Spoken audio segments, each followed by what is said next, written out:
Sultra mengapresiasi kinerja dari Kejaksaan Tinggi Provinsi Tenggara yang masih mengawal daripada tindak pidana.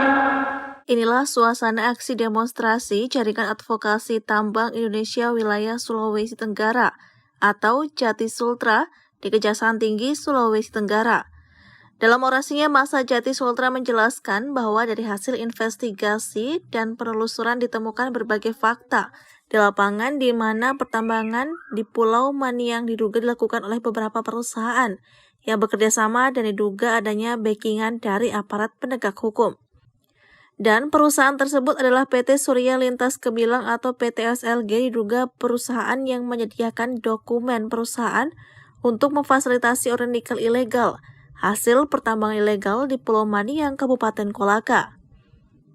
Sementara perusahaan yang diduga melakukan aktivitas pertambangan di Pulau Maniang adalah PT Dharma Bumi Kendari atau PT DBK.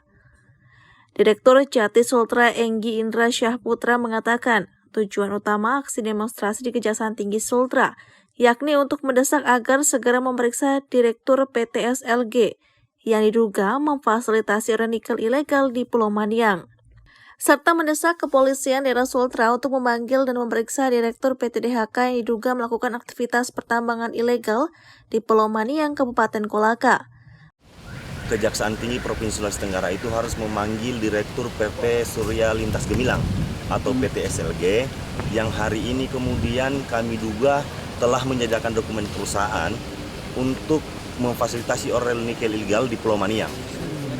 Nah, yang kemudian kami juga minta kepada, selain kejaksaan, kami juga meminta kepada Polda Sulawesi Tenggara untuk menghentikan segala bentuk aktivitas ilegal di Pulau Maniang tersebut, Kabupaten Kolaka, Kecamatan Mudolako. Ya, sangat merugikan negara, Pak.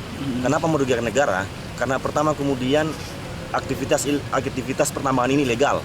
Tentunya hal-hal yang kemudian bisa menambah kas pundi-pundi pendapatan daerah maupun pendapatan negara itu kemudian tidak masuk karena masuk ke dalam raup-raup perusahaan tersebut.